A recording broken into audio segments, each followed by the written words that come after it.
country. And we had great people. You know, my son Barron said, "Dad, you got to see this one, that one, this one." He said he likes Joe Rogan a lot too. He said, "You got to see Joe Rogan, Dad. You got to do an interview with these people." And he is a sort of a feel for young people. I guess that's a nice thing to have when you're young. But he has a feel for it, and it was amazing. So we got the highest vote ever for a Republican candidate. We won by 36 points with young people. That never happens. A Republican loses by 36 or 40. So I'm going to have to start thinking about TikTok. I think we're going to have to start thinking. Because, you know, we did go on TikTok, and we had a great response. We had billions of views, billions and billions of views. They brought me a chart, and it was a record, and it was so beautiful to see. And as I looked at it, I said, maybe we got to keep this sucker around a little while, you know? Who wants to? Oh, look, I see Sheriff Joe. Sheriff Joe, could we use you on the border? Stand up. Sheriff Joe, look at that. He had no problems with the border. You could straighten your border out in 2 minutes. We'll put Sheriff Joe over there. And and you're looking good, Joe. You're looking good. And we miss your wife, right? Your great wife. She's up there proud as hell of you. But he had no border problems. You didn't have any border problems. And we'll do that very shortly for you. We're going to have, you have a governor that doesn't know what the hell she's doing. You have people that don't know what they're doing. And we're going to change it because your border is a disaster. Your border is a disaster, what's going on.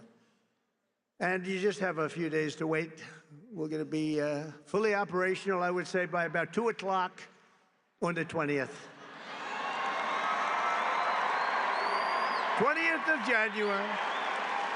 With your help, we gained 23 points with voters under the age of even 25. Think of that. We gained 23 points. And in the election of 2024, our movement not only won a mandate, but we built new American majorities all over the place and will define our country's future. I believe it's going to define our country's future for generations to come. That's going to happen. It's, you know, there's some people called up that are great people, actually. Great business leaders called, a lot of them. And some of them weren't exactly on my side, but they're on my side now. But they said there's a light over not only the country right now, but over the entire world. And it is happening. And we want to get some of these, wars that would have never happened, like Russia, Ukraine would have never happened. Israel would have never been attacked, would have never happened. We wouldn't have inflation. We wouldn't have had that Afghanistan horror show, that horrible, horrible, the way we left, leaving billions of dollars of equipment behind and 13 soldiers. And, you know, nobody ever mentions, and I mention because I love them and they're all watching right now. 48 soldiers that were horrifically injured. Nobody ever, they lived and they don't talk about them, but these are incredible warriors that were hurt so badly with the legs and the arms and the face and hurt so badly. 48 of them. And we love you. You're listening and we love you. We're not forgetting you.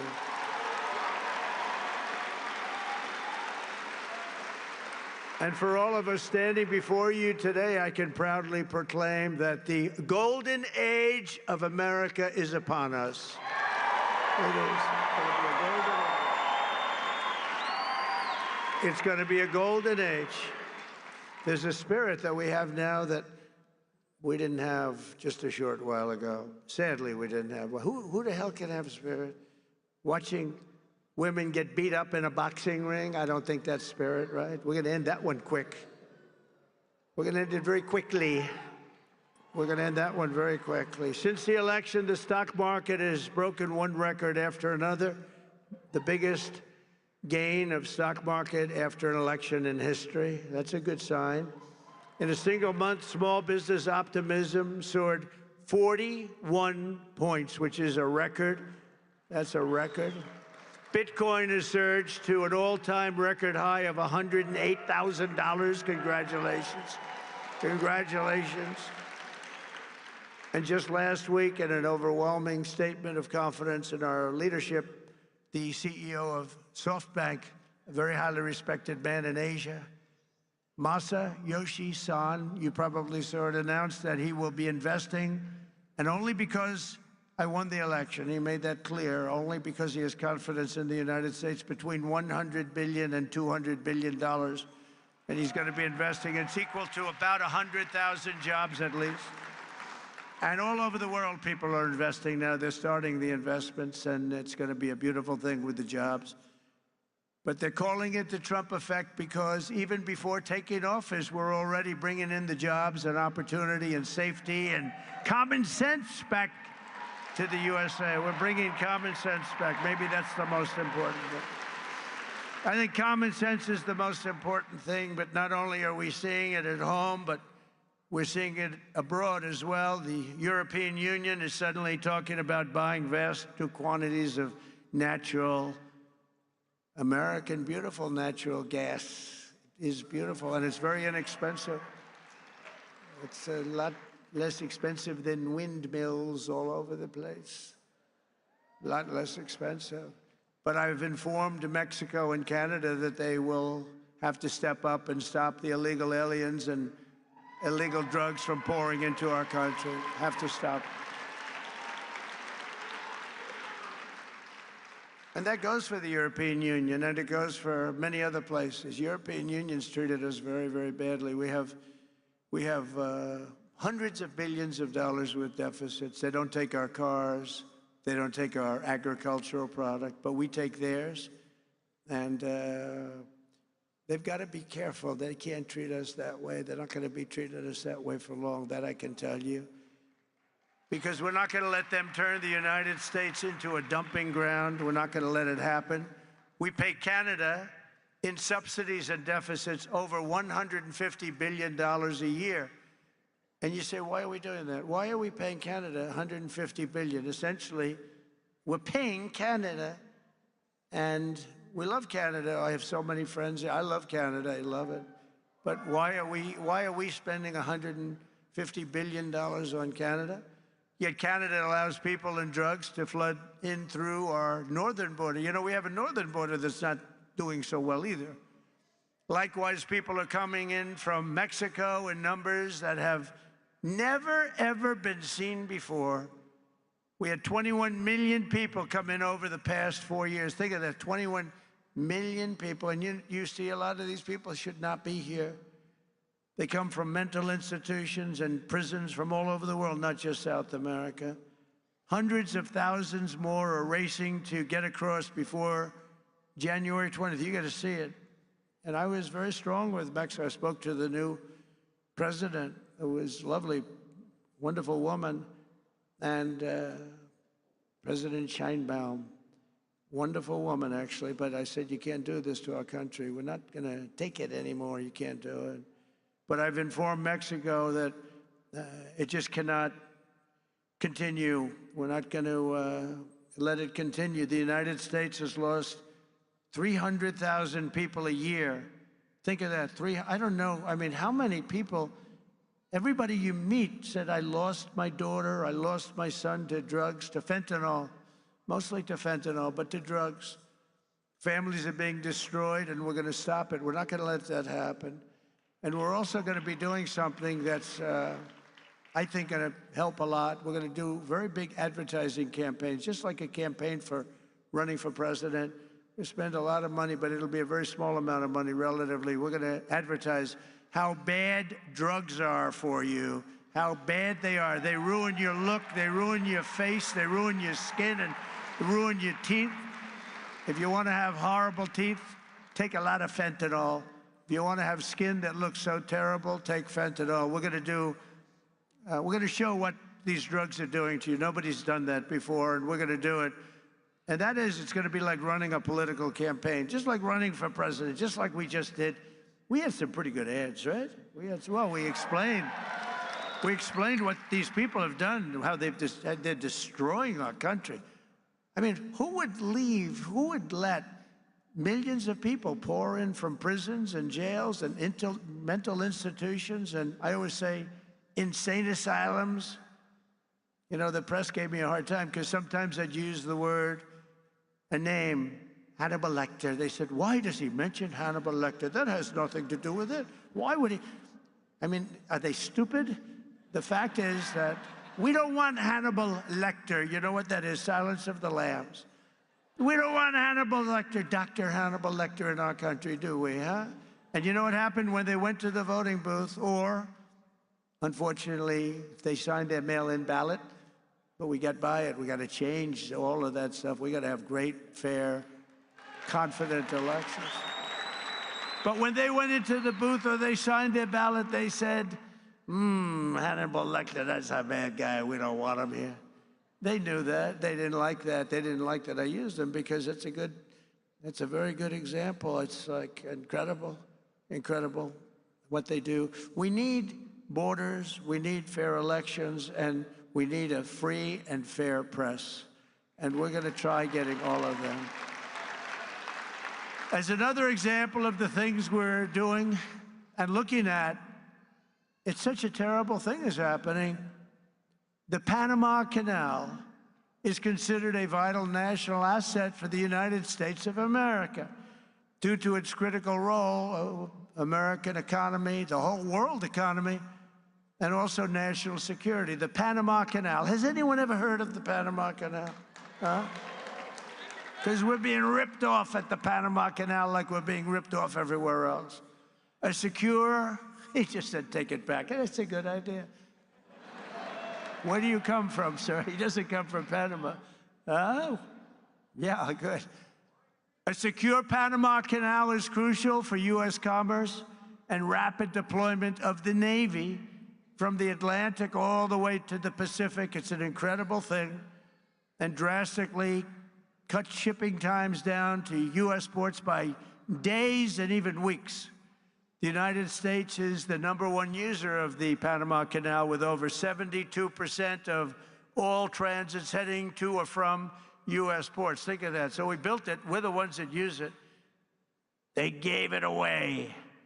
Considered one of the one of the great wonders of the world.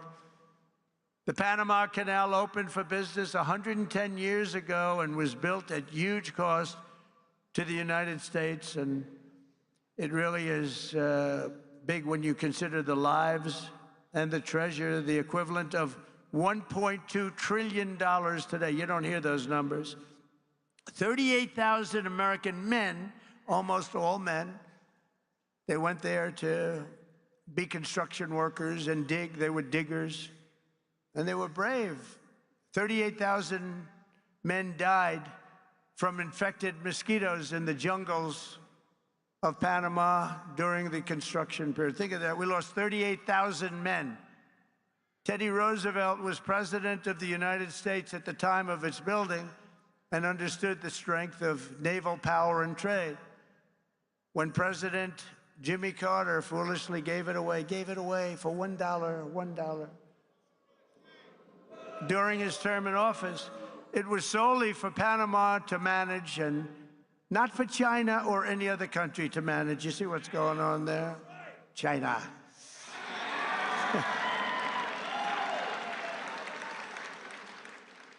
It was likewise not given for Panama to charge the United States, its Navy, and its corporations doing business within our country exorbitant prices and rates of passage, which they do. They charge us like it's a disgrace.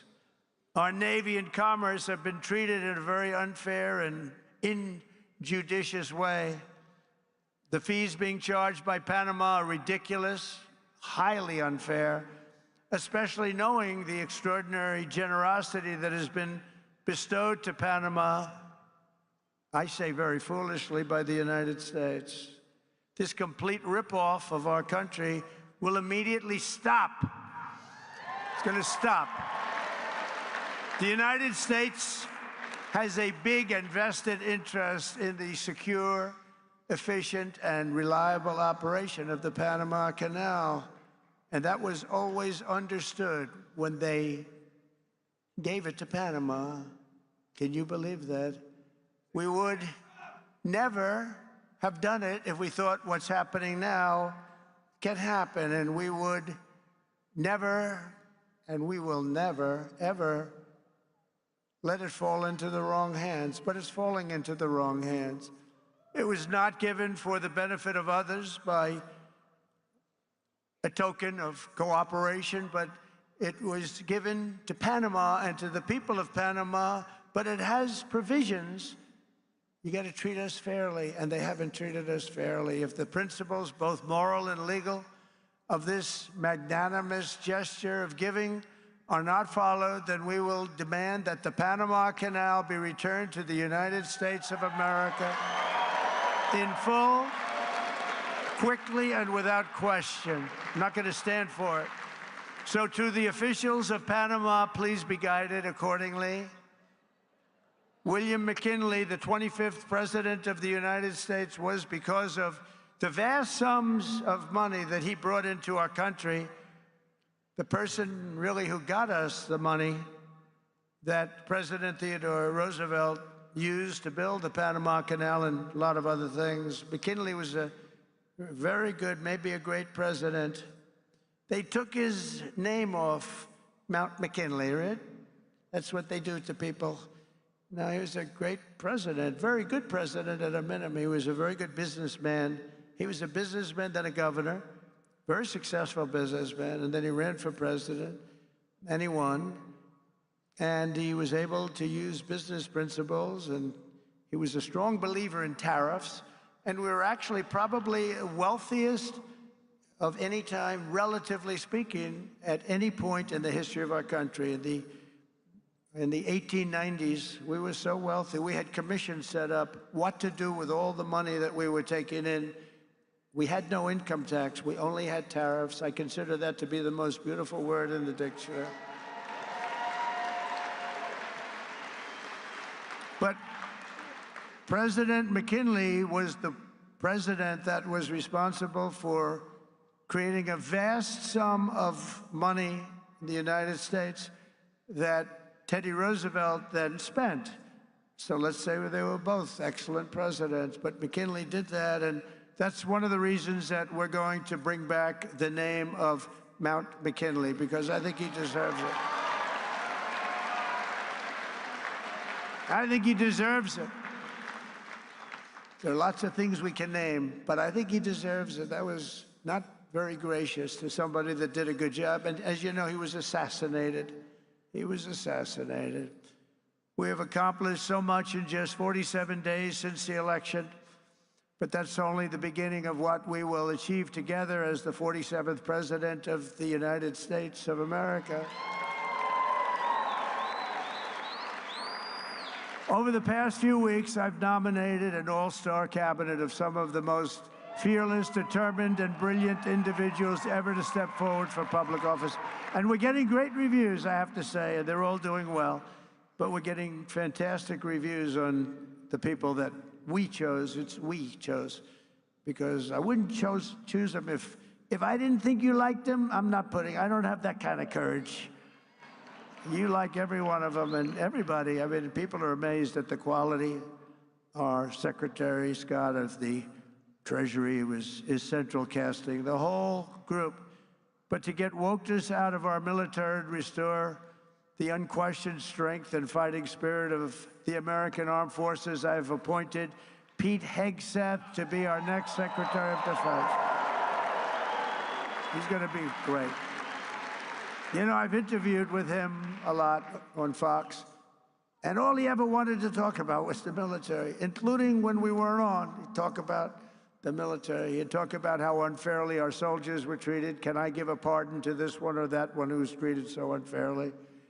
They teach them to be fighting machines, and then when they fight, they want to put them in jail for 35 years. And he was very strong on that. That's all he wanted to talk about, really, and it just seemed so natural to me. Plus, he had a great education, went to Princeton and Harvard, was a tremendous student, and he's a very vibrant, strong guy. I think he's going to be great. He's doing well to make our intelligence community respected even more. I don't even think the word even is right, because we had some bad years with these people. But we're going to do something. We're going to stop looking at all of these horrible foreign wars that we've gotten ourselves through stupidity. We're in wars at countries that nobody ever even heard of before. And we're going to be smart. We're going to be guided by strength. We're going to have peace through strength like we had. I had no wars other than I wiped out ISIS. We wiped out ISIS in a small fraction. They said it was going to take 5 years. It took 4 weeks.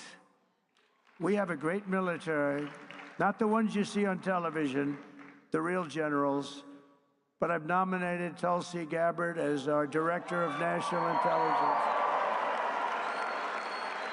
And to be our next Secretary of Health and Human Services, I decided, look, something's going on here. When you look at like autism from 25 years ago, and you look at it now, something's going on, and I nominated Robert F. Kennedy, Jr.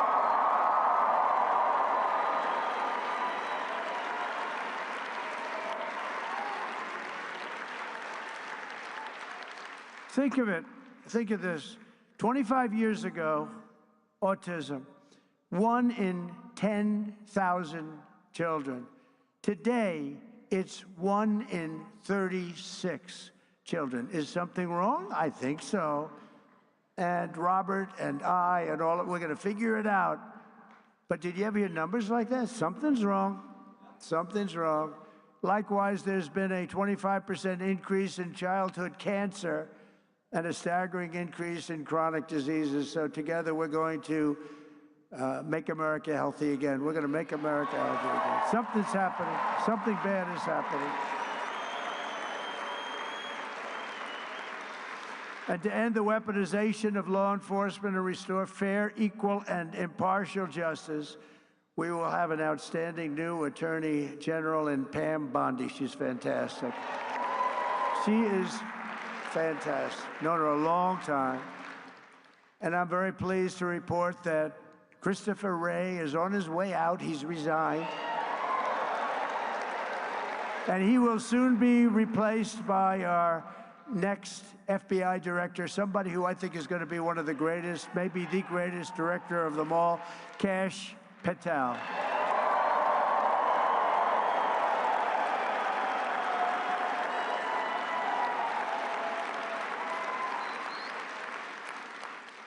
I campaigned on an agenda of delivering profound change to Washington, and last month the American people voted for change like they've never voted before, and in overwhelming numbers that nobody saw coming. I saw coming, because I think we all saw coming. When you went to the rallies, you saw that. We'd have, like we had in New Jersey, 107,000 people, and they'd go out the next day and they'd have 30 people, maybe 40 if they were lucky. And then I heard how it was going to be a close race. I said, why is that? Why is that? I don't quite get that. But now the Republican Senate majority is working very hard to confirm my nominees, and we appreciate it. And with the help of this dream team cabinet, and we have so many others I won't bother mentioning, but you know every one of them, we're going to embark on the most exciting and successful period of reform and renewal in all of American history. We're going to do something that's going to be really, really special. You're going to be so happy. And as you know, I made a series of big day one promises in my campaign. You know them just as well as I do. And 29 days from now, I intend to keep those promises to the American people. And just as we did 4 years ago, my administration will live by the motto, promises made, promises kept. We did keep our promises.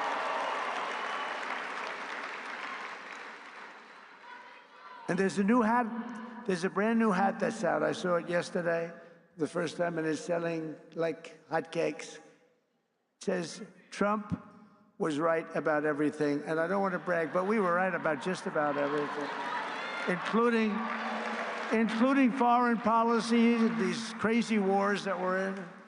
One of the things I want to do, and quickly, and President Putin said that he wants to meet with me as soon as possible. So we have to wait for this, but we have to end that war. That war is a horrible, horrible, the soldiers, the number of soldiers being killed, it's a flat plane, and the bullets are going, and there's powerful bullets, powerful guns, and the only thing that's going to stop them is a human body. They go dead flat land. Nobody's ever seen anything like it.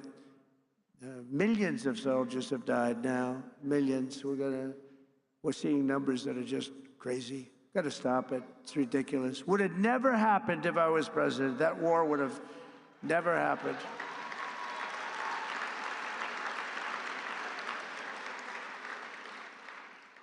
And October 7th, Israel would have never happened either. So much, our country would be so different and the world would be so different, but it's not. So we have to make it great. We're going to make it great. We're going to do it as quickly as we can. On my first day back in the Oval Office, I will sign a historic slate of executive orders to close our border to illegal aliens and stop the invasion of our country. And on that same day, we will begin the largest deportation operation in American history, larger even than that of President Dwight D. Eisenhower. And as part of Operation Aurora, you know all about Aurora, how horrible that's been. Every single foreign gang and illegal alien member, all of this criminal network operating on American soil will be dismantled, deported, and destroyed. Going to get them out. Think of it.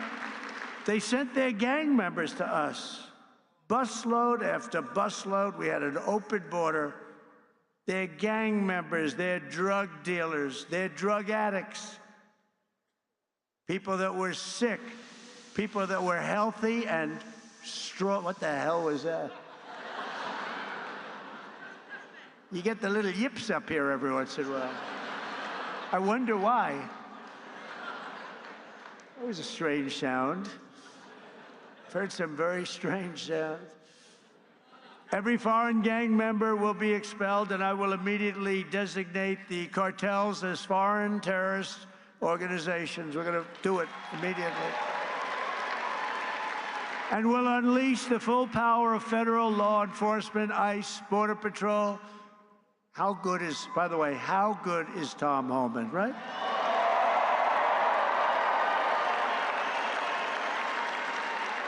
He's phenomenal. I've known him a long time.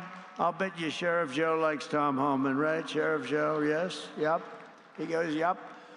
The DEA, the FBI, the intelligence community, and financial sanctions to remove the migrant gangs and criminals that are killing and raping and maiming our citizens. We're going to get them out. We're going to get them out. We're going to get them out fast. We have no choice. We have no choice, by the way. I don't want to do that, but we have no choice. Last thing I want to do, could have been so much easier. The election wasn't rigged. It would have been a much different thing. But this will show something. This is going to show how we do it and how good we are. You know, we showed how the opposite philosophy runs a country, and it wasn't good. They had an approval rating today. It was 14%. Nobody's ever had an approval rating of 14. That's the lowest approval rating. And we're going to have a very high, in fact, we already have a very high approval rating. We're way up, way, way, way up, higher than almost anybody, higher than anybody as of this morning. We will end the occupation, and January 20th will truly be Liberation Day in America. Is that okay? Liberation Day. And this great liberation will be in honor of all of the victims of migrant crime and all of the angel moms and angel dads who have lost their really incredible kids that, you know, they're going around for years and years, and I talk to them all the time. I know so many of them, and many of them are here, and we can just say, we love you, we're with you. They had so little help from the politicians on the other side.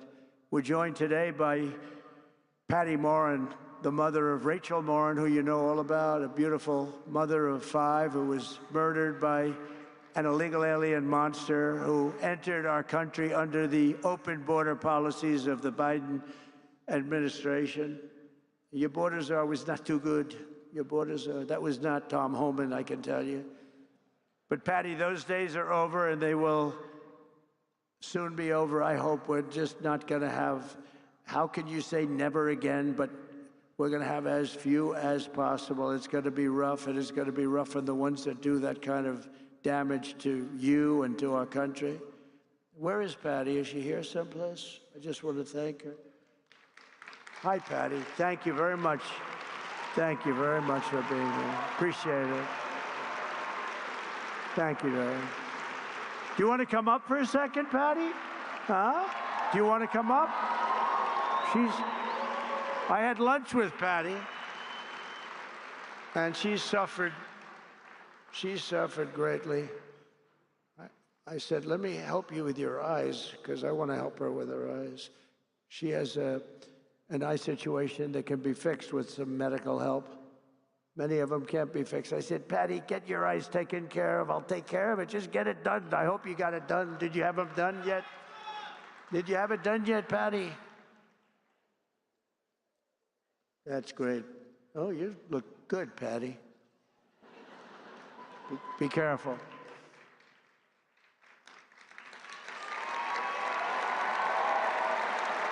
Did you have your eyes done yet, Patty? You get them done, okay? January. Oh, good, good. She's going to get them done in January. Good. Thank you. Go ahead. Thank you. The first time I met President Trump in person, he invited us to lunch, my attorney and I. And to be honest, I didn't do anything. I just sat there. I didn't really speak because I wanted to watch the man and listen to what he had to say and what his conversation was like, because I knew he wasn't a politician, but I knew that he had been president before, and I wanted to see if he was a real, authentic man who actually cared for the American people. And so I watched him. I watched how he interacted. I also watched how much his staff really respected him and how much his staff loved working for him. But the thing that changed the way that I looked at him as a person was I realized that he was a dad, that he was a grandfather, and when you spoke to him, you could see in his eyes that he genuinely cared about his fellow human being. But the thing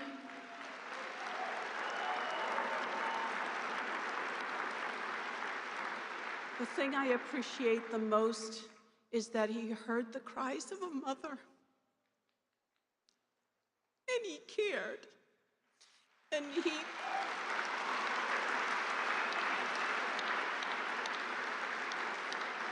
made a promise that he was going to protect us and that he was going to help us.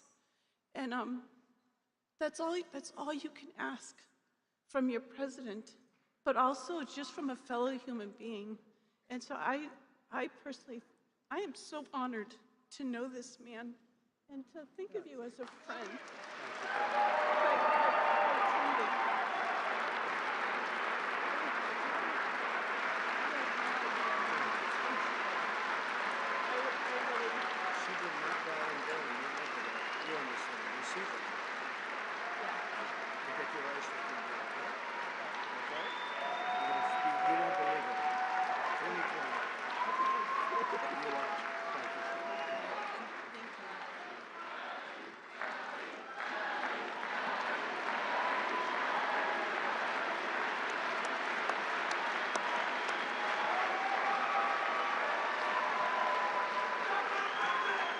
Thank you very much. She's been through hell. Who wouldn't be? I mean, so many people, so many, I call them angel moms, and they go through hell. and many of them say it doesn't get any better, but we have to hope it does get better. Also with us is a very special guy, the president of the National Border Patrol Council, Paul Perez. He's incredible. He's doing a fantastic job, and he wants to do the job right. Hey, Paul, come on up here, Paul, quickly. Paul, in 1 month, the patriots of Border Patrol will once again have a president who will back you and will have you, and we're going to work together as we have done in the past. You know, we had the safest border in the history of our country. And you remember the famous sign that I pulled down? That sign was about how good the border was. I haven't used that sign much lately. Well, we won, so I guess I don't have to use it, but we really do have to use it, because the fact is that we have to have strong, safe borders, and we have to have men like this and women who are doing an unbelievable job. I've gotten to know a lot of them. I'll tell you what, they're tougher than I am. I don't want to mess with them, right? But this man has done as the head, and also replacing a very good guy. We know that, right? And he's going to have a good life, I hope. He's going to, because he was a very special guy, and you're a very special guy. Say a few words, please, Paul. I mean, we're back. America is back. The strength and security that Donald Trump brings to the White House is what we've needed. He's done it before, he's gonna do it again. We're gonna make all of these communities safe. And like Tom Homan said, if you're not gonna help, get the hell out of the way. Donald Trump is by far the best president in the history of this country, and he's gonna show everybody exactly why. Thank you.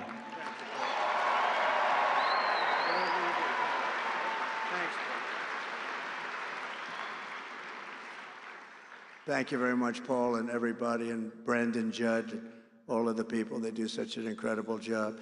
We're also pleased to be joined by a man who just also, we really did well in Texas.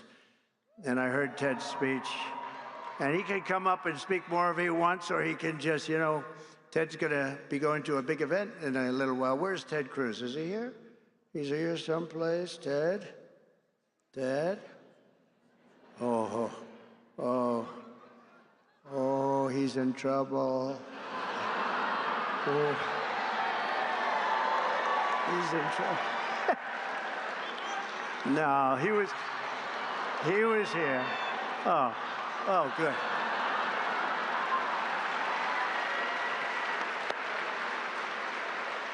He's not in trouble.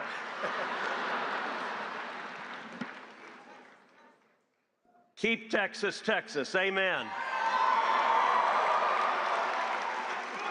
And I've got to say, this election has given President Donald J. Trump, a Republican Senate and a Republican House, a clear mandate to deliver on our promises.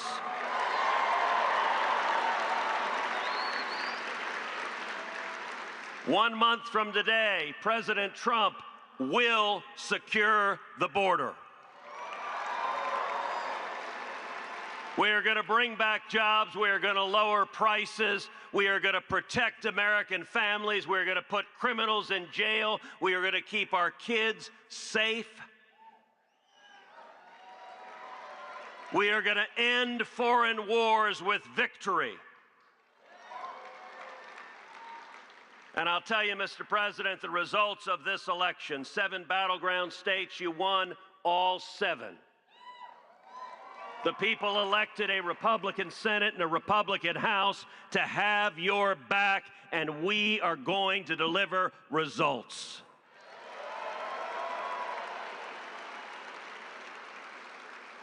And if I could speak parochially for a minute, one of the most consequential things that happened in this race in Texas, you won profoundly in Texas, and both you and I won a majority of Hispanic votes in the great state of Texas.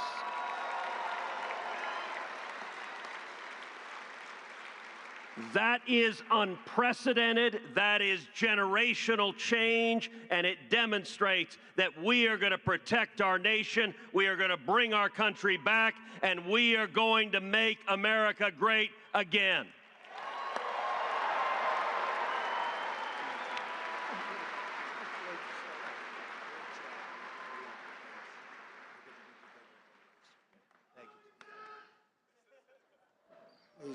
He's actually a great guy.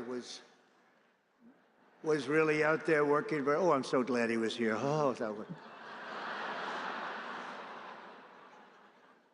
that was an amazing moment. But we want to thank him. He had a great race and did a fantastic job against like 250 million spent against him. But Texas was very special, and it will remain very special. It's doing really excellent people, great people. And the governor's doing a fantastic job in Texas. Your senator, and Dan Patrick, and everybody's doing, Attorney General. Also, I want to bring up, if I could, or just say hello to him. He's on the outskirts, because you got a lot of people in this room. You got a lot more people outside than you have in the room. The RNC chairman, Michael Whatley, who was so fantastic in what he did with Laura. The two of them were so great. Where's Michael? Come on up, Michael. Come here. This guy did some job. Thank you very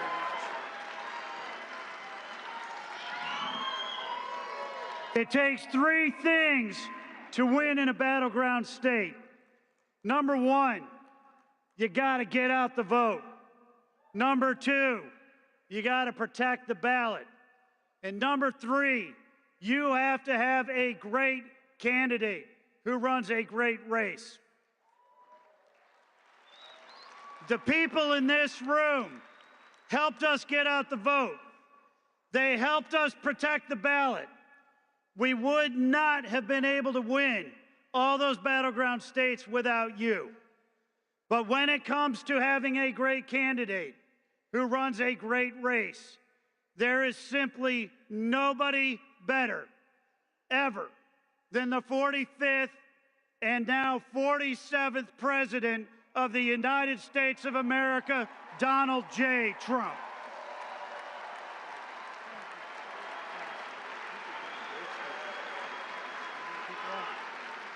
Thank you. Thank you very much. He really has, and Laura have done an incredible job. What a pleasure. They were fighting. They had so many lawyers. They were fighting the enemy like you wouldn't believe. I mentioned Tom Homan, but special, he's going to do so well. And a friend of mine who I haven't seen in a little while, Matt Gaetz, is here. Where's Matt? He's around here someplace. Matt Gaetz, who's got a big career set up. And just want to say hello to Matt. And Arizona GOP Chair Gina Swoboda. Wow, she is very, Gina, where's Gina? Because we're going to be backing Gina to run again. There she is, Gina. Gina, are you going to run again? Yes? Because if you do, you have my endorsement. So that should be good. Thank you. Thank you, Dylann. Great job you've done. A great professional golfer, a friend of mine. He's really a good golfer. Tom Pernice is here someplace. Tom, wherever you may be. Hello, Tom. Don't play him in golf. Play him in other things, but not golf. Trish Dugan is here, who is just a fantastic. Where is Trish? She's one of my great friends. Thank you very much. Has she helped? Trish has helped us so at a level that very few people can even dream of. So I want to thank you very much. Trish Duggan, please. Thanks. Where's Trish? Thank you, Trish. I think I see Carrie Lake. Is that Carrie Lake? Yes. Hi, Carrie. Stand up, Carrie. Hi.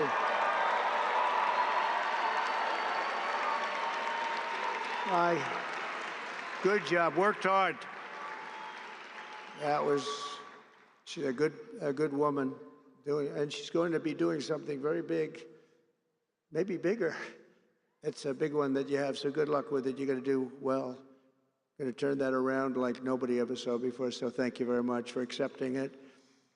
Sergio Gore, a friend of mine who's doing a fabulous job leading the presidential personnel. He's really working hard. Where's Sergio? He's around here someplace. Sergio, where is he? Hi, Sergio.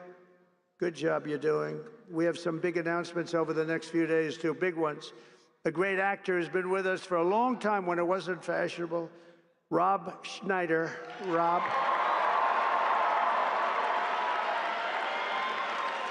He was here with a few of his friends when it wasn't quite as fashionable, right, Rob? But you were here. Thank you very much. Great job you're doing, too. Karen Robeson. Where is Karen? Karen is here, and she's, I hear, running for governor. She's going to be running for governor. Where's Karen? Hi, Karen. Hello, Karen. Are you running for governor? I think so, Karen, because if you do, you're going to have my support, okay? You're going to have my support. A man that is very non-controversial, a very unique, he really is a unique person, but he doesn't like controversy. His name is Steve Bannon. Has anyone ever heard of him? Where's Steve? Hello. Hi, Steve.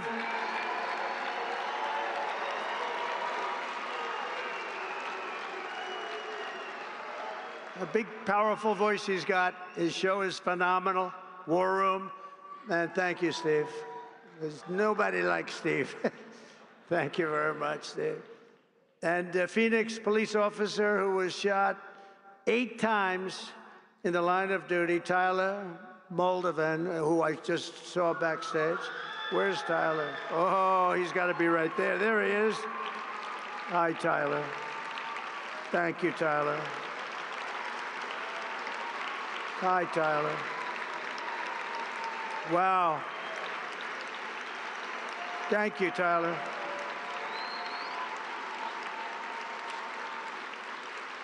Eight times. Can you believe that? Think of that. 8 times, and he's looking great. Thank you very much, and to your family, beautiful wife. With the stroke of my pen on day 1, we're going to stop the transgender lunacy. And I will sign executive orders to end child sexual mutilation, get transgender out of the military and out of our elementary schools and middle schools and high schools.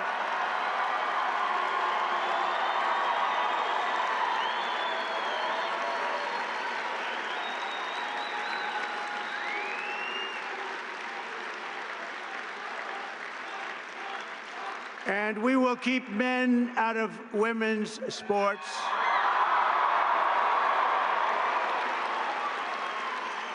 And that will likewise be done on day 1. Should I do day 1, day 2, or day 3? How about day 1, right? Under the Trump administration, it will be the official policy of the United States government that there are only 2 genders, male and female.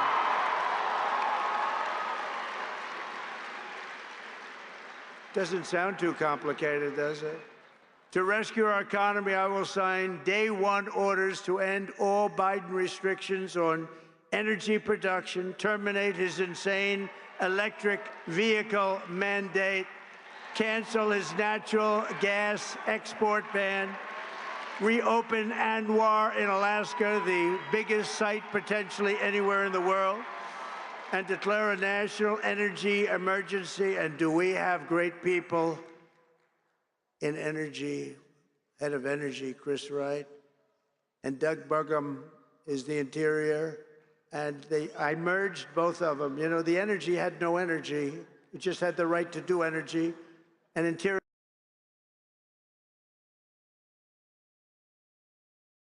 great friends. They're both very talented people.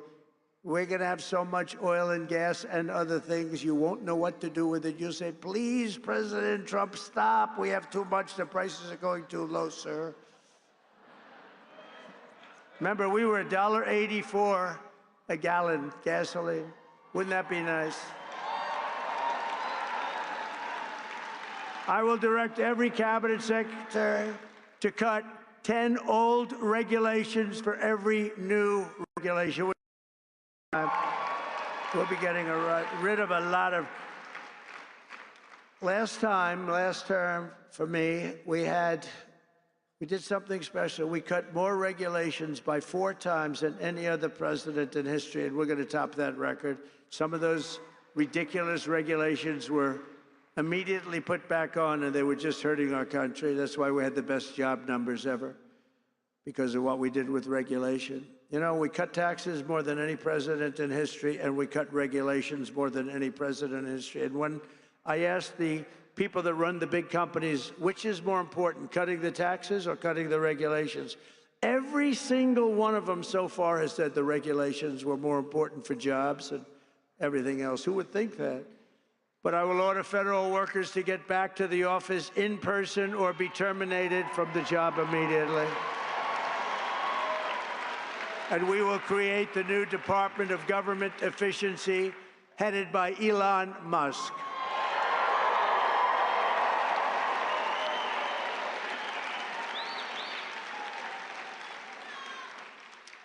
And no, he's not taking the presidency. I like having smart people. You know, they're on a new kick. Russia, Russia, Russia, Ukraine, Ukraine, Ukraine, all the different hoaxes. And the new one is, President Trump has ceded the presidency to Elon Musk. No, no, that's not happening. But Elon's done an amazing job. Isn't it nice to have smart people that we can rely on? Right? Don't we want that? He's done a great job. And I'll tell you, he landed that rocket a few months ago. It landed, it's coming down so fast, 17,000 miles an hour, he says, and coming down, it looks like it's getting ready. And then all of a sudden, the jets go on, it slows it down, then it's almost stopped it. Then it guides it over left, right, up, high, down. I said, what the hell's going on? Because nobody ever saw this before. And then it has the big gantry, very expensive. It looks like it's going to be smashed to smithereens. And then those jet engines roared from the bottom. It's coming in this way, a little hot. And the engines, blah, pushed it straight, it landed.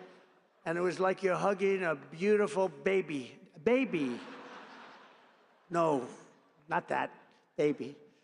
But it was the most incredible thing. And then he got into his car and/or plane or whatever, however he went, and he went to Pennsylvania, and he stayed up there for a month and helped us to win that state, which we won by a lot. So he was really good. And he supplied Starlink for North Carolina when they had no form of communication. They said, sir, do you know Elon Musk? Yeah. Well, we can't get Starlink. It's very hard to get. And I called Elon, we have to get some up there. You got to get some up there. And he got over 2,000 units. That's a lot.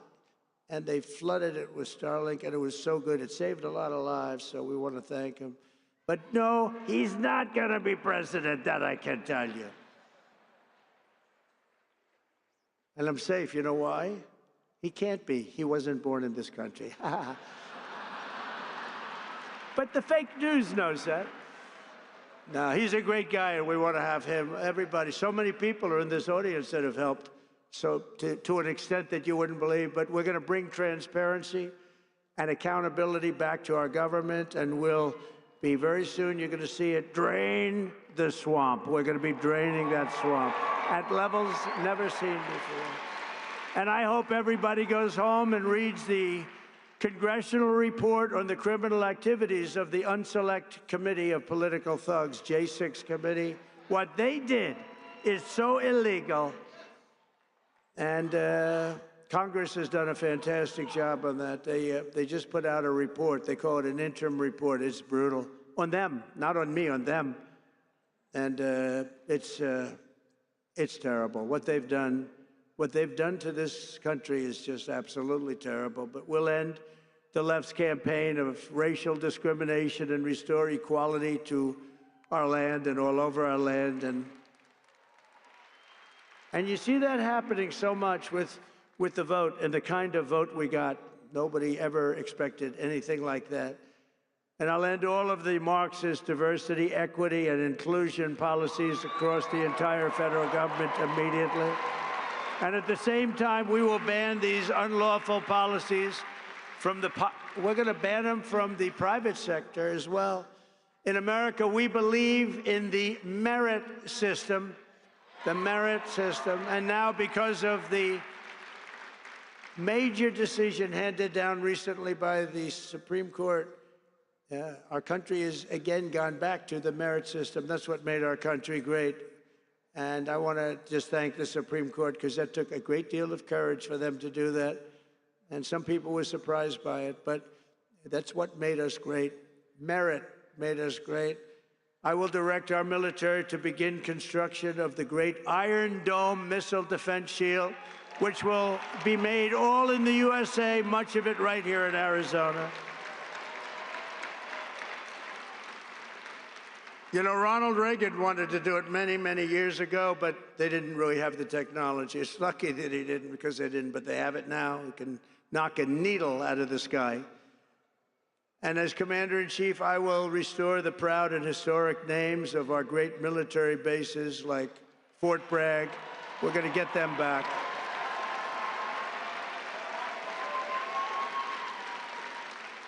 And woke has to stop, because along with everything else, it's destroying our country. We're going to stop woke. Woke is bullshit.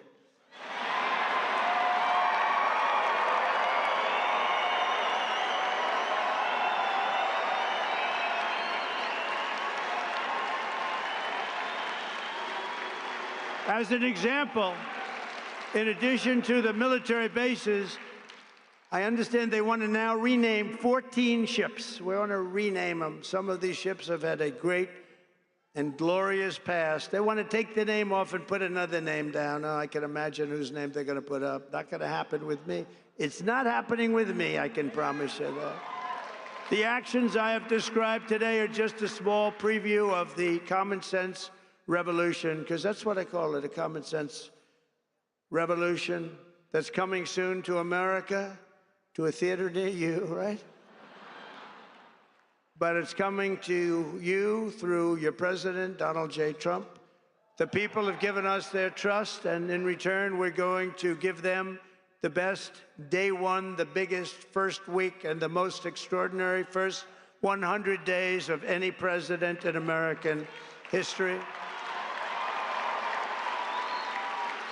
And in conclusion, on January 20th, the United States will turn the page forever on 4 long, horrible years of failure, incompetence, national decline, and we will inaugurate a new era of peace, prosperity, and national greatness. It's going to be national greatness. It will be something very, very special. And you could use a little of that, because you haven't seen any of it in 4 years. What's happened to our country is so sad. We're going to cut your taxes, end inflation, slash your prices, raise your wages, and bring thousands of factories roaring back to America and right back here to Arizona. Because when I agreed to do this, and I had to do it for Charlie, because he's special, but I said, Charlie, I'll do it, but this has to be also a real tribute to Arizona, because they gave us such a big win. And I said, I'll get in my plane at 4:45 in the morning, and I'll fly here, but we have to really acknowledge and take care of the people of Arizona, because you were fantastic, and I just want to thank you for that big win. Not an easy win. And we're going to build American, we're going to buy American, and we will hire American. I will end the war in Ukraine, I will stop the chaos in the Middle East, and I will prevent, I promise, World War III, and we're very close to World War III. We will crush violent crime. We're going to stop violent crime. We're going to have to be tough. Please get ready. You're going to have to be tough. We can't let this happen. Our cities are crumbling. and give our police the support, protection, resources, and respect they so dearly deserve. And I rebuilt our entire military at a level that it had never been. Unfortunately, we gave a big chunk of it to Afghanistan. You believe that one? What a terrible thing. But we will, again, rebuild those sections of our military that have been so badly hurt. Plus, we give so much of it away. You know, when I came in the last time, we had no ammunition. Can you believe it? I was greeted with a general, sir, we're very low, almost no ammunition. I said, keep it quiet. Let's not let the enemy know that. That doesn't sound too good. Steve Bannon would say, that's not a good thing. No ammunition is not good, right, Steve? And I built so much ammunition so fast, nobody's ever seen anything like it. We give a lot of our ammunition away, as you know. And we have to take care of ourselves. We have to protect ourselves. And we have to make our country great. We just can't keep doing what we're doing. Especially when these wars never had to start. They never had to start. We will rebuild our once great cities, including our capital in Washington, D.C., making them safe, clean, and beautiful again, and we'll do it quickly. We'll teach our children to love our country, to honor our history, and to always respect our great American flag. We will get critical race theory and transgender insanity the hell out of our schools, and we're going to get it out of our schools very fast. I will defend religious liberty, I will restore free speech, and I will defend the right to keep and bear arms. And after years of building up foreign nations, defending foreign borders, and protecting foreign lands, we are finally going to build up our country, defend our borders, and protect our citizens. We're going to protect our citizens. And we will stop illegal immigration once and for all. It's going to stop. You're not going to have an invasion of our country any longer. That will stop in just a few very short weeks. We will not be occupied. We will not be overrun. We will not be conquered. We will be a free and proud nation again, a nation led by competent people, a nation that we can be proud of. We're going to be so proud of our nation. We already are. It's already happened. Remember what I said. There's new light all over the world, not just here. All over the world, everyone will prosper. Every family will thrive. And every day will be filled with opportunity and hope. And will be filled with a thing called the American dream. You can have the American dream back. For the past 9 years, you and I fought side by side against the most sinister and corrupt forces on earth. And in our magnificent victory on November 5th, you showed them once and for all that this nation does not belong to them. This nation belongs to you. That's what happened. It was hardworking patriots like you who built this country. And in 2024, it was hardworking patriots like you who turned out and voted and saved our country. That's what happened. After all we have been through together, we now stand on the verge of the 4 greatest years in American history. We're going to make these the 4 greatest years in the history of our country. With your help, we will restore America's promise. We will rebuild the nation that we love, and we will do it very, very fast. That's what we want. We are one people, one family, and one glorious nation under God. We will never give in. We will never give up. We will never back down, and we will never, ever, ever, ever surrender. Together we will fight, fight, fight, and we will win, win, win. We're going to win a lot. And together, we will make America powerful again. We will make America wealthy again. We will make America healthy again.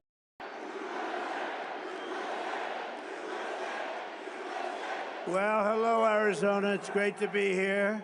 Nice to win the election. That's very nice to win. And I want to wish everybody a very Merry Christmas. They don't say that too much anymore. We say it. And when I had all that smoke backstage, I said, hey, are there any steps in front of me? I don't want to go down. I go down, that would not be good. We don't want to do that, nice and slow. But I just want to thank you. What a beautiful production this is. What a great job the whole group does. And been amazing. Turning Point's been amazing. And it's really been tremendous numbers of American patriots. It's really been great. And you saw what happened last month. And we had Turning Point's grassroots army. It's an army. They turned out to vote. And they voted in record numbers. And everybody else voted in record numbers, too, I have to tell you. And we did something that was really epic. We won a battle that a lot of people thought was very hard to win, you know, too big to rig. Remember what I said, too big to rig? We make it too big to rig, we're going to win. And it really was one of the great political victories in the history of our country, and that's good. They said one of the very big radical left newspapers said the most consequential election in the last 129 years. And I said, couldn't they have made it a little bit longer than that? You know, 129 years, but that's pretty good. But we won, oh, it's so nice. We won the popular vote by a lot, by millions and millions. And I used to hear in the first one, we won and we did great. And they always would say, while he didn't win the popular vote, he won the electoral college. You know, they'd say that low. But we actually did very well then, but we did really well the second time. And this time, we said, to hell with it. We've got to just blow them away. And that's what we did. We blew them away.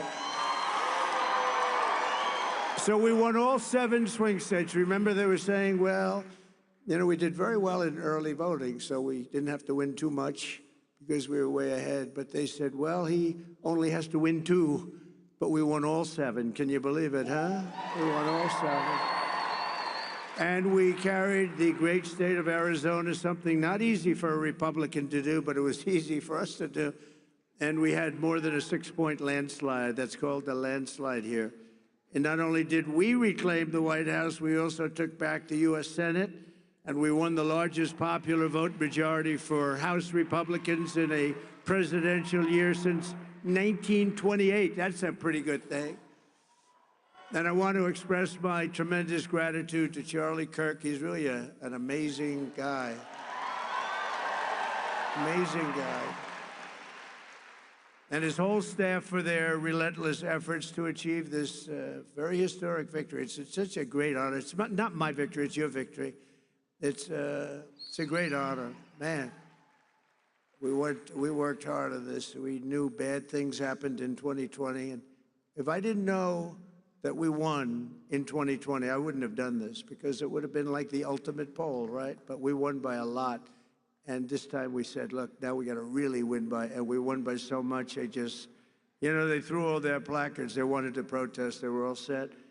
And at about 9 o'clock, they said, man, this guy's killing us. They threw the placards. They went home, and we had no riots. We had no anything. It was a beautiful thing to watch. They just said, we lost. And we want to try bringing everybody together. We're going to try. We're going to really give it a shot. The thing that brings people together is victory. It's winning. And we had that for much of my first year. We had the greatest economy in history in our first term. We can now call it a first term.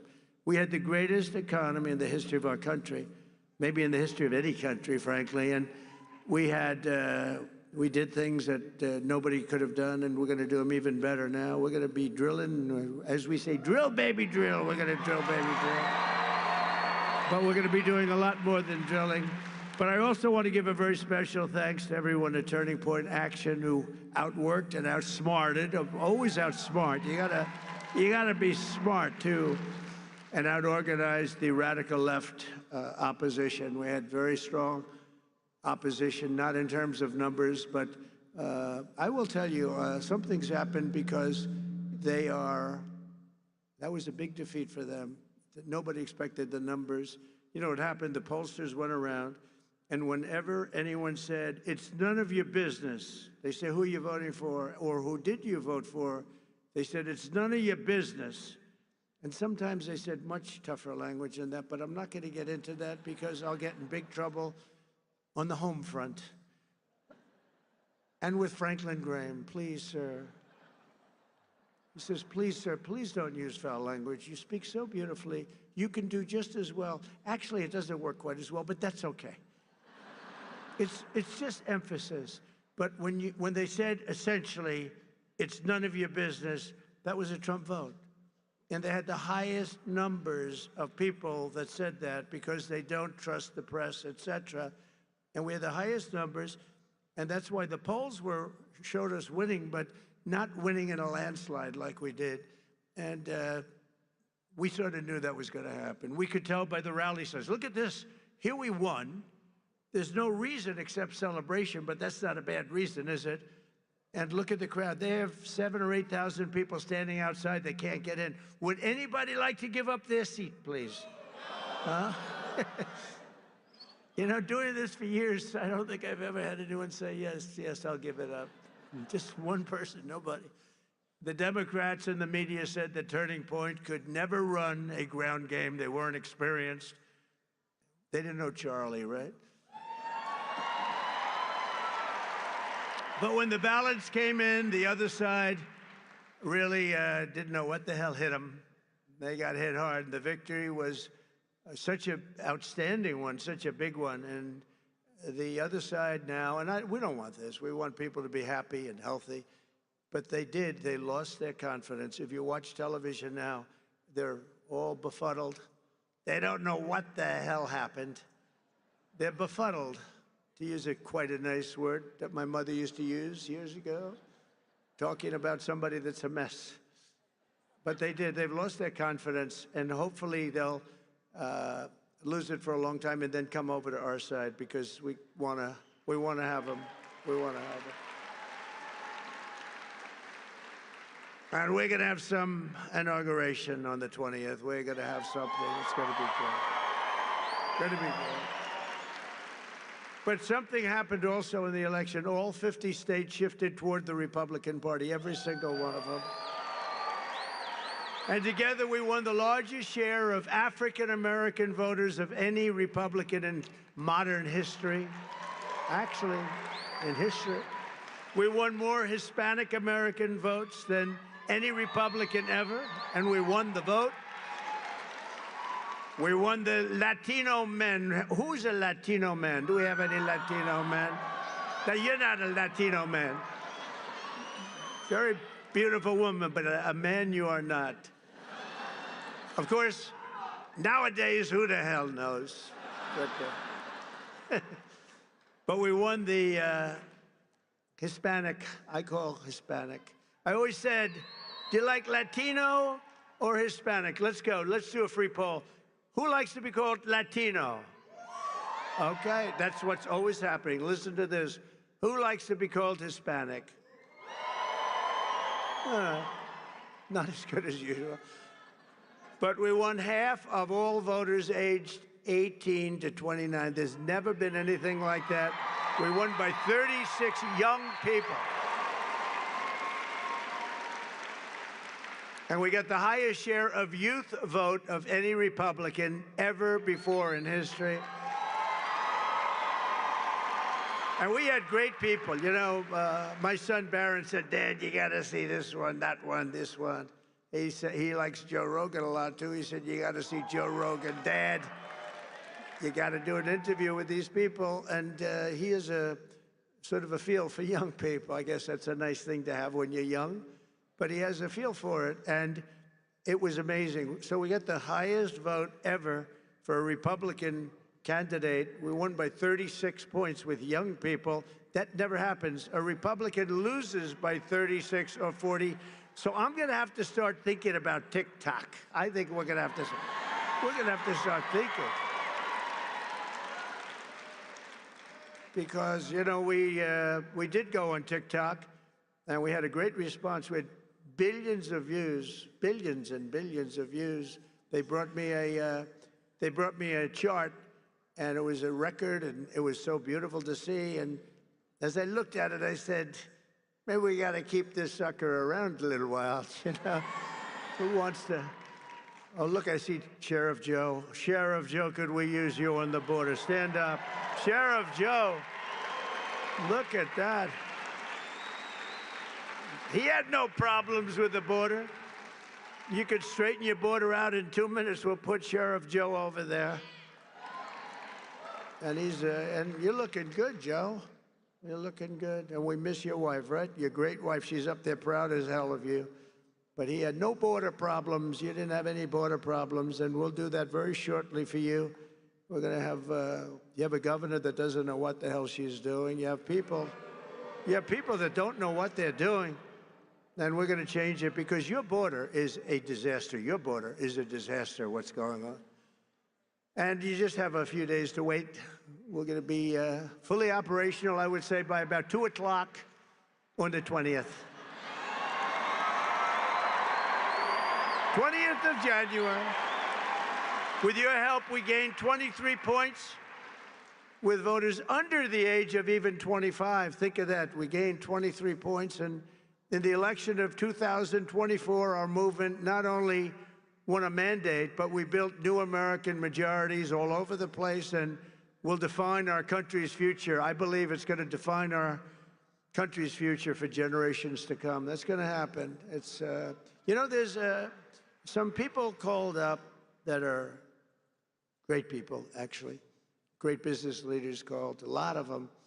And some of them weren't exactly on my side, but they're on my side now. But they said there's a light over not only the country right now, but over the entire world. And it is happening. And we want to get some of these, wars that would have never happened, like Russia, Ukraine would have never happened. Israel would have never been attacked, would have never happened. We wouldn't have inflation. We wouldn't have had that Afghanistan horror show, that horrible, horrible, the way we left, leaving billions of dollars of equipment behind and 13 soldiers. And, you know, nobody ever mentions, and I mention because I love them, and they're all watching right now.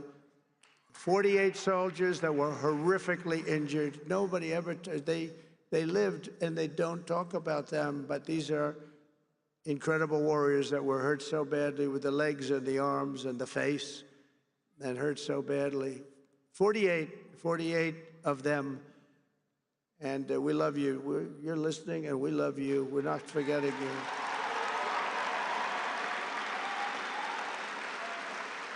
And for all of us standing before you today, I can proudly proclaim that the golden age of America is upon us. It is. It's going to be a golden age. There's a spirit that we have now that we didn't have just a short while ago. Sadly, we didn't have. Well, who the hell can have a spirit? Watching women get beat up in a boxing ring? I don't think that's spirit, right? We're going to end that one quick. We're going to end it very quickly. We're going to end that one very quickly. Since the election, the stock market has broken one record after another. The biggest gain of stock market after an election in history. That's a good sign. In a single month, small business optimism soared 41 points, which is a record. That's a record. Bitcoin has surged to an all-time record high of $108,000. Congratulations. Congratulations. And just last week, in an overwhelming statement of confidence in our leadership, the CEO of SoftBank, a very highly respected man in Asia, Masayoshi Son, you probably saw it, announced that he will be investing, and only because I won the election. He made that clear only because he has confidence in the United States between $100 billion and $200 billion. And he's going to be investing. It's equal to about 100,000 jobs at least. And all over the world, people are investing now. They're starting the investments, and it's going to be a beautiful thing with the jobs. But they're calling it the Trump effect because even before taking office, we're already bringing in the jobs and opportunity and safety and common sense back to the USA. We're bringing common sense back. Maybe that's the most important thing. I think common sense is the most important thing, but not only are we seeing it at home, but we're seeing it abroad as well. The European Union is suddenly talking about buying vast quantities of natural, American, beautiful natural gas. It is beautiful, and it's very inexpensive. It's a lot less expensive than windmills all over the place. A lot less expensive. But I've informed Mexico and Canada that they will have to step up and stop the illegal aliens and illegal drugs from pouring into our country. Have to stop. And that goes for the European Union, and it goes for many other places. European Union's treated us very, very badly. We have hundreds of billions of dollars with deficits. They don't take our cars. They don't take our agricultural product, but we take theirs. And they've got to be careful. They can't treat us that way. They're not going to be treating us that way for long, that I can tell you. Because we're not going to let them turn the United States into a dumping ground. We're not going to let it happen. We pay Canada in subsidies and deficits over $150 billion a year. And you say, why are we doing that? Why are we paying Canada $150 billion? Essentially, we're paying Canada, and we love Canada. I have so many friends. I love Canada. I love it. But why are we spending $150 billion on Canada? Yet Canada allows people and drugs to flood in through our northern border. You know, we have a northern border that's not doing so well either. Likewise, people are coming in from Mexico in numbers that have never, ever been seen before. We had 21 million people come in over the past 4 years. Think of that, 21 million people. And you see a lot of these people should not be here. They come from mental institutions and prisons from all over the world, not just South America. Hundreds of thousands more are racing to get across before